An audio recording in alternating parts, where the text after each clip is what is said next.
আসসালামু আলাইকুম। সন্ধানে বাংলাদেশ সংবাদ নিউজ পেজ থেকে খবর পড়ছি আমি মোহাম্মদ মিঠু আহমেদ।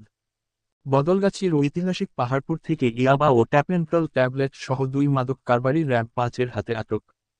মোহাম্মদ সারোয়ার হোসেন অপু, জেলা প্রতিনিধি, নওগাঁর বদলগাছীতে 50 পিস ইয়াবা এবং 14 পিস ট্যাপেন্টাডল সহ 2 মাদক কারবারিকে আটক করেছে র্যাব 5।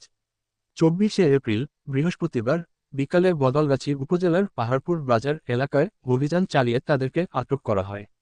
আটককৃত মোহাম্মদ আসাদুল ইসলাম, 52, পিতা মোহাম্মদ বাবুল মণ্ডল, গ্রাম বিষপাড়া, থানা বদলগাছী, জেলা নওগাঁ এবং মোহাম্মদ আব্দুল মুজিদ হীরা, 47, পিতা মৃত আক্কাজ আলী সর্দার, গ্রাম চৌধুরীপাড়া, থানা আক্কেলপুর, জেলা জয়পুরহাট। 25শে এপ্রিল, শুক্রবার সকাল 11টা 17 মিনিটে জয়পুরহাট র্যাব 5 থেকে পাঠানো প্রেস বিজ্ঞপ্তিতে আটকের বিষয়টি জানানো হয়। প্রেস বিজ্ঞপ্তিতে বলা হয়, আটককৃত আসাদুল ও আব্দুল মুজিদ হীরা দুজন চিহ্নিত মাদক কারবারি। তারা সীমান্তবর্তী এলাকা থেকে মাদক সংগ্রহ করে নওগাঁ জেলার বিভিন্ন এলাকায় খুচরা ও পাইকারি বিক্রি করত।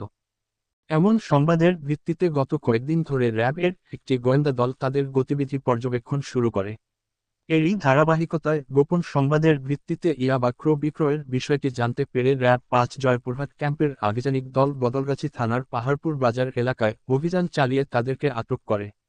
এ সময় আসাদুল এবং মজিদের নিকট রক্ষিত অবৈধ মাদকদ্রব্য 50 পিস ইয়াবা, 14 পিস ট্যাপেন্টাডল, মাদক বিক্রয়ের কাজে ব্যবহৃত একটি মোবাইল, মাদক ক্রয় বিক্রয়ের নগদ 8,800 টাকা এবং একটি মোটর সাইকেল উদ্ধার করা হয়।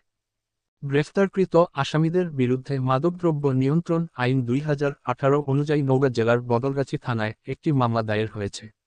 আমাদের পরবর্তী খবর দেখার আমন্ত্রণ জানিয়ে এখানেই শেষ করছি। সুস্থ থাকবেন, ভালো থাকবেন আর সন্ধানে বাংলাদেশ সংবাদ নিউজ মিডিয়ার সাথে থাকবেন।